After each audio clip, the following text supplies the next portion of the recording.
Hello दोस्तों, स्वागत है मेरे YouTube चैनल में। आज हम लोग कवर करेंगे दुनिया के टॉप 5 जियो पॉलिटिक्स अपडेट के बारे में, वो भी पूरे डिटेल के साथ। तो दोस्तों, हमारी जो पहली अपडेट है वो है, सोचो अगर कल को इंटरनेट की लाइन गांव में ना आए, मोबाइल टावर काम ना करे, फाइबर केबल कट जाए, तब इंटरनेट कैसे चलेगा? जवाब है आसमान से। और इसी आसमान में आज दो दुनिया के सबसे अमीर आदमी लड़ाई लड़ रहे हैं, Jeff Bezos versus Elon Musk. आज का टॉपिक क्यों जरूरी है? यह सिर्फ दो अमीर लोगों की लड़ाई नहीं है, यह भविष्य के इंटरनेट की लड़ाई है। ब्लू ओरिजिन क्या है? जेफ बेजोस अमेज़न का मालिक है, उसकी स्पेस कंपनी ब्लू ओरिजिन। सपना अर्थ के बाहर भी इंडस्ट्री बनाना। अब ब्लू ओरिजिन ला रहा है एक नया प्रोजेक्ट, टेरावेव नेटवर्क। क्या है टेरावेव नेटवर्क? स्पेस से डेटा भेजने वाला सुपर नेटवर्क। 2027 के अंत तक 5400 से ज्यादा सैटेलाइट लॉन्च होंगे। ध्यान से समझो, यह आम आदमी के मोबाइल के लिए नहीं है, यह बड़े कामों के लिए है। टेरावेव किसके लिए होगा? डाटा सेंटर, गवर्नमेंट, बड़ी कंपनीज, मिलिट्री एंड रिसर्च। टेरावेव की ताकत,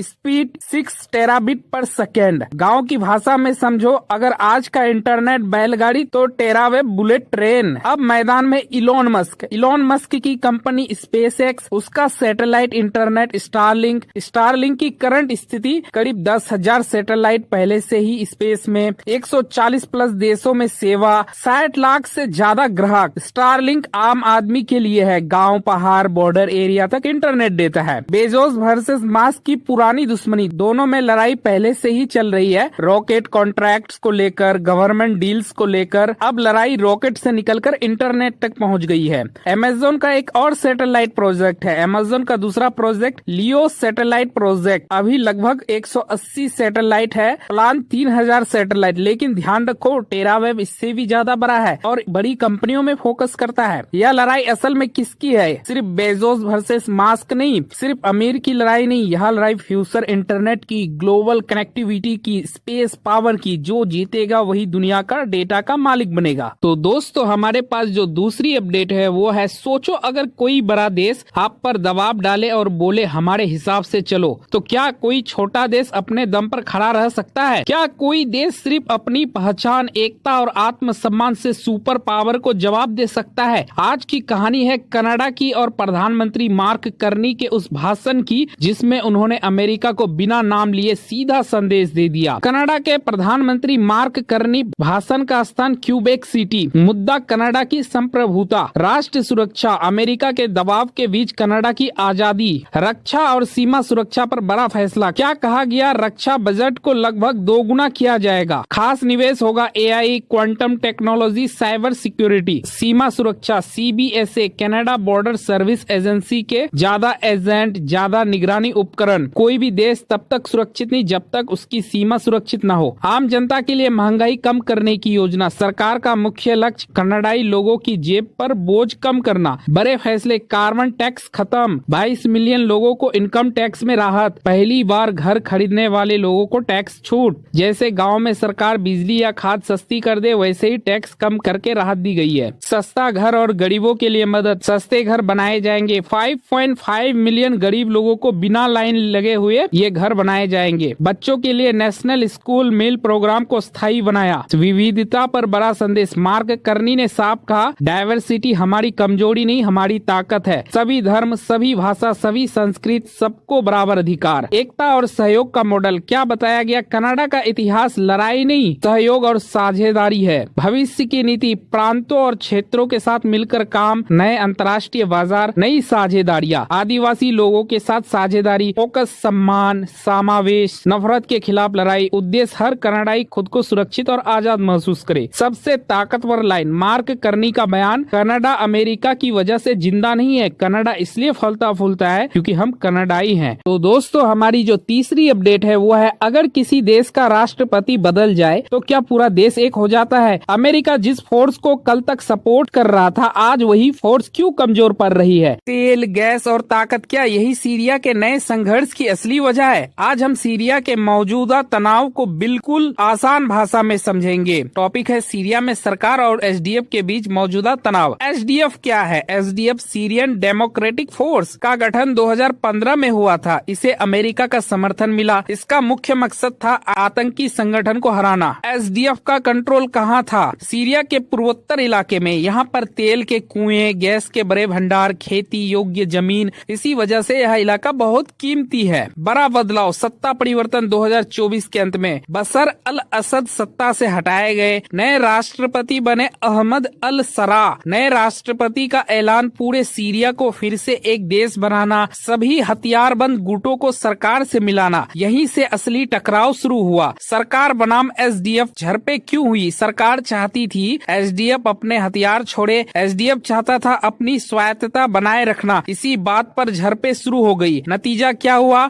सरकारी सेना ने कुछ इलाके वापस ले लिए, तेल और गैस फील्ड्स पर कब्जा कर लिया। 14 सूत्रीय समझौता, दोनों पक्षों के बीच एक 14 पॉइंट का समझौता हुआ। मुख्य बातें, एसडीएफ की सैन्य संरचना को सीरियाई सरकार में मिलाना, देश की एकता बनाए रखना। लेकिन सच्चाई, समझौते के बाद भी जमीनी स्तर पर झड़पें जारी रही, यानी कागज पर शांति, जमीन पर तनाव। अमेरिका का बदला हुआ रुख। अमेरिका मानता है कि आईएसआईएस अब बड़ा खतरा नहीं, एसडीएफ का मूल काम पूरा हो चुका है। डोनाल्ड ट्रंप का बयान आया है, अब दमिश्क यानी कि सीरिया सरकार खुद सुरक्षा संभाल सकता है। मतलब साफ है, अमेरिका धीरे धीरे पीछे हट रहा है। दूसरा संघर्ष विराम, सीज फायर। तनाव कम करने के लिए सरकार ने सीज फायर घोषित किया। उद्देश्य बातचीत का रास्ता निकालना, पूरे देश को फिर से एक करना। लेकिन सवाल अभी भी बना हुआ है, सीरिया के सामने बड़ी चुनौती। क्या एसडीएफ पूरी तरह सरकार से मिलेंगे? क्या कुर्द समुदाय अपने अधिकार छोड़ेंगे? क्या अमेरिका पूरी तरह हट जाएगा?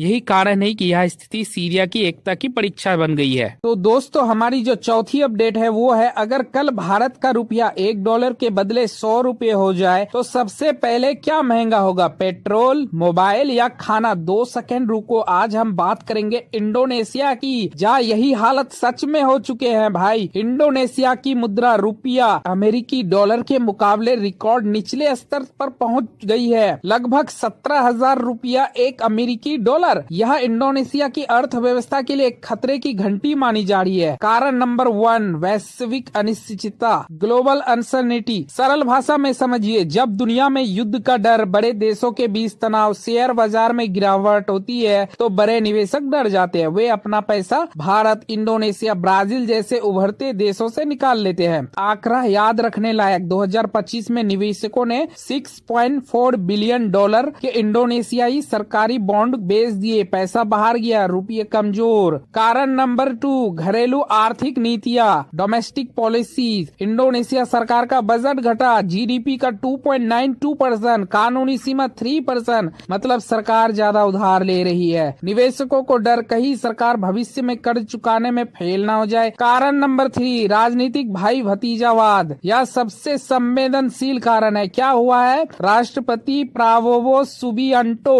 अपने भतीजे को बैंक इंडोनेशिया सेंट्रल बैंक में बड़ा पद दे दिया। खास बात, वही भतीजा पहले से डिप्टी फाइनेंस मिनिस्टर भी है। निवेशक क्यों डर गए? क्योंकि सेंट्रल बैंक को स्वतंत्र, इंडिपेंडेंट होना चाहिए, राजनीति से दूर रहना चाहिए। निवेशकों का सवाल है, क्या यह व्यक्ति देश की अर्थव्यवस्था को प्राथमिकता देगा या राष्ट्रपति की बात मानेगा? भरोसा टूटा, बाजार घबराया, रुपया गिरा। कमजोर रुपया का आम जनता पर असर। आयात महंगा, पेट्रोल, गैस, मोबाइल, दवाइयाँ सब महंगा। विदेशी कर्ज महंगा, सरकार को ज्यादा रुपया देना पड़ेगा। महंगाई बढ़ेगी, रोजमर्रा की चीजें महंगी। असर सीधे गरीब और मिडिल क्लास पर। सरकार क्या कर रही है? सरकार निवेशकों को भरोसा दिलाने की कोशिश कर रही है। सब कंट्रोल में है, लेकिन निवेशक अभी भी संदेह में है। अब आगे क्या होगा? रुपया का भविष्य निर्भर करता है सरकार खर्च पर कंट्रोल रखे, बजट घटा 3% से नीचे रहे, सेंट्रल बैंक की स्वतंत्रता बनी रहे। अगर ऐसा नहीं हुआ, रुपया और कमजोर हो सकता है। मुद्रा सिर्फ नोट नहीं होता, वो निवेशकों के भरोसे की तस्वीर होती है। जब भरोसा टूटता है तो रुपया गिरता है। तो हमारी जो 5वीं अपडेट है वो है, अगर फारसी की खाड़ी में एक छोटी सी गलती हो जाए तो क्या पूरी दुनिया युद्ध की आग में जल सकती है? क्या अमेरिका और ईरान के बीच अगला कदम सीधे युद्ध की तरफ है? इन्हीं सवालों के जवाब आज इस वीडियो में आपको बताएंगे। मामला क्या है? अमेरिका और ईरान के रिश्ते पहले से ही तनावपूर्ण रहे हैं। दोनों देशों के बीच परमाणु कार्यक्रम, मिडिल ईस्ट में दबाव, तेल और समुद्री रास्तों की सुरक्षा को लेकर टकराव बना रहता है। हाल ही के दिनों में यह तनाव और ज्यादा बढ़ गया है। अमेरिकी नौसेना की तैनाती, अमेरिका के राष्ट्रपति डोनाल्ड ट्रंप ने पुष्टि की, अमेरिका ने एक बड़ा नौसैनिक बेड़ा फारस की खाड़ी की तरफ भेजा है। इसमें शामिल है USS अब्राहम लिंकन विमानवाहक पोत, कई डिस्ट्रॉयर युद्धपोत, आधुनिक लड़ाकू लड़ाकू विमान। ट्रंप ने कहा ईरान की तरफ एक बहुत बड़ी ताकत बढ़ रही है, लेकिन उम्मीद है कि इसका इस्तेमाल ना करना पड़े। मतलब अमेरिका दबाव बनाना चाहता है, सीधे युद्ध नहीं, लेकिन तैयारी पूरी है। ईरान को सीधी चेतावनी। डोनाल्ड ट्रंप ने ईरान को बेहद सख्त चेतावनी दी। अगर अमेरिका या ट्रंप की जान पर हमला हुआ तो ईरान को पूरी तरह से नष्ट कर दिया जाएगा। इसमें ईरान के सर्वोच्च नेता आयतुल्लाह अली खामनेई भी निशाने पर होंगे। ईरान की प्रतिक्रिया आई है दोस्तों। ईरान की प्रतिक्रिया क्या आई है? ईरान की रेवोल्यूशनरी गार्ड के कमांडर ने कहा हमारी सेना ट्रिगर पर उंगली रखे बैठी है। मतलब दोनों तरफ से युद्ध जैसी भाषा इस्तेमाल हो रही है। फांसी रोकने का ट्रंप का दावा। ट्रंप ने दावा किया उनके दबाव की वजह से ईरान में 837 प्रदर्शनकारियों की फांसी रोक गई है, लेकिन ईरान की सरकार ने इसे पूरी तरह से झूठा बताया है। यह मुद्दा ह्यूमन राइट से जुड़ा हुआ है। ईरान में बड़े पैमाने पर विरोध प्रदर्शन। ईरान में दिसंबर के अंत से महंगाई, बेरोजगारी और आर्थिक संकट के कारण बड़े पैमानों पर प्रदर्शन शुरू हुए। यह प्रदर्शन कई वर्षों में ईरानी सरकार के लिए सबसे बड़ी चुनौती बन गई है। मौत और गिरफ्तारियों का आंकड़ा। ईरानी सरकार के अनुसार 3117 मौत हुई। अमेरिका मानवाधिकार संगठनों के अनुसार कुल 4500 से ज्यादा मौतें।